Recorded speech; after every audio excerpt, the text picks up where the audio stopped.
indeed. Let's get more now on the Labour Party announcement this evening that it will support or put forward an amendment in favour of a public vote to prevent what it called a damaging Tory Brexit being forced on the country.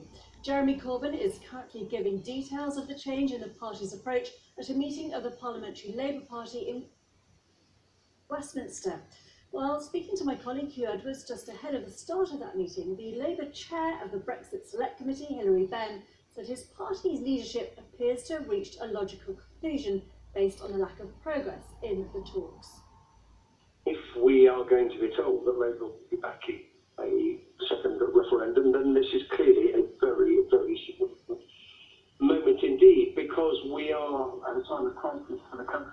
Prime Minister continues to put off bringing her deal back. We have no idea what she's actually seeking from the European Union, whether it will be enough to win the support of her backbenchers, and all the time she says, well, we could leave with no deal, and therefore the number one priority for all of us is to ensure that no deal is taken off the table, and that is the purpose of the Eva Cooper's amendment that we will come to vote on Wednesday.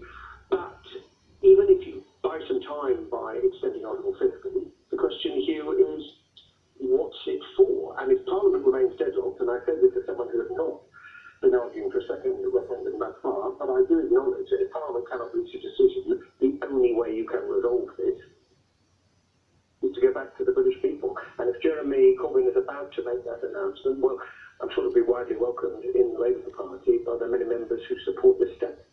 Go back to the British people, Mr. Benn, and I suppose lots of people would then say to you, with what? Asking them what? Well, I presume, Peter Kyle and Phil Wilson, my colleagues, have put forward a proposal in which the Prime Minister's deal would go through Parliament, but its implementation would be subject to a confirmatory vote by the British people. And I think under that scenario, the vote would be, if you want to leave with the deal the Prime Minister's negotiated, then you vote for that. And if you reject that, then the United Kingdom will be remaining in the European Union, because the Prime Minister's deal is the only one that has been negotiated, even though it has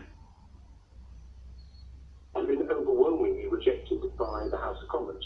So I suppose that would allow the Prime Minister to put her deal to the public, and she can continue to argue the case she's made, that she thinks it's a good deal, and those who think it's a bad deal for the country, it's full of uncertainty about the future. And you look at the economic damage we're already seeing, even before Brexit happened, and no deal would make it much worse, then the public would have the opportunity to say, yep, that's what we had in mind when we voted by a narrow margin to leave, or, if you know what, on balance, we don't think that leaving is such a good idea after all. But it would then be in the people's hands in no certain.